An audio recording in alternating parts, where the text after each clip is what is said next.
My name's Alice Rotz. I retired and somebody said, well, we're going to try to start a library. Well, I knew several people that were involved, so I thought, well, that sounds pretty cool. And then later on I heard, well, they're going to have a meeting. Had a meeting, and probably about maybe 12 or 13 people. Not all of us are left. We have one lady that's will be 105. On the 19th of December, she was there, and she's still here. Anyway, we had a meeting, and then we voted to have a library, and that's where we started. We eventually, someone said they would give us this, but we've done unbelievably well. It's been an amazing thing. I mean, who'd have thought that just 12, 13 people would end up with this? I mean, it's pretty remarkable, I think.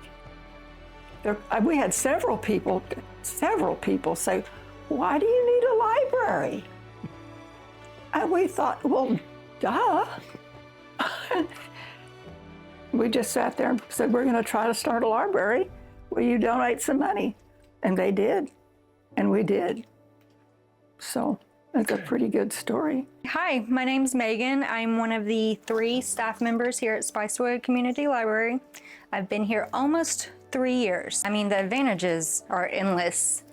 I mean, it opens the door to so many resources that, you know, so many of our community members wouldn't have access to otherwise. The resources are endless. We have patrons come in every day to use our computers to access all sorts of different things. We have people that come in who need copies made for their businesses. We have teachers come in that need copies made for their classrooms.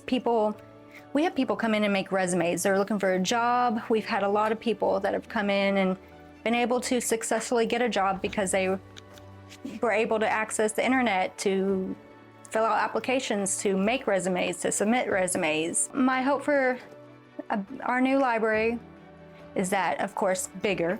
We always need bigger. You know, our shelves can't hold all our books here. We have so many people that want new titles and all kinds of things, and we can't always offer those things because we just don't have the space. But my main hope for the new library is to be able to offer more programs, more events, more resources for our community to come in and, you know, access so many different things, more things for kids. I would love to get more teenagers in the library. And if we're able to offer more things tailored towards teenagers, we can get those kids in the library. And that's a big hope of mine. Well, my name is Don Hield. My wife, me, my daughter, youngest daughter, live in Dripping Springs, Texas, which is about 20 minutes from here, just south. And I decided to go to law school.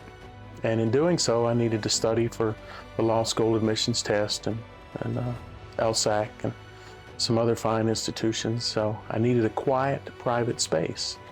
So I sought out exactly that, quiet, private space, and that's what brought me here to the Spicewood Library. So I was fortunate enough that I came in and spoke with the ladies here, the librarians, and they allowed me on numerous occasions to use the private conference room where I would go in and study, and eventually where I took my LSAT examination. I was born and raised in San Angelo, a small town, about 150,000 people in West Texas. And at the age of 21, I decided to move to Colorado, where I landed in the Denver area, embarked on my career. And funny enough, right across the street from my family home, there was a small library. I picked up a book one day, and I'll never forget it. And it was a book about Colorado. And I seen the snow on the mountaintops, and I read about the Native Americans that had originally inhabited the land. Specifically, I remember the Arapaho and the Ute and the Kiowa. And in Denver, I found myself working for the Elbert County Sheriff's Office at 751 Ute Avenue in Kiowa, Colorado.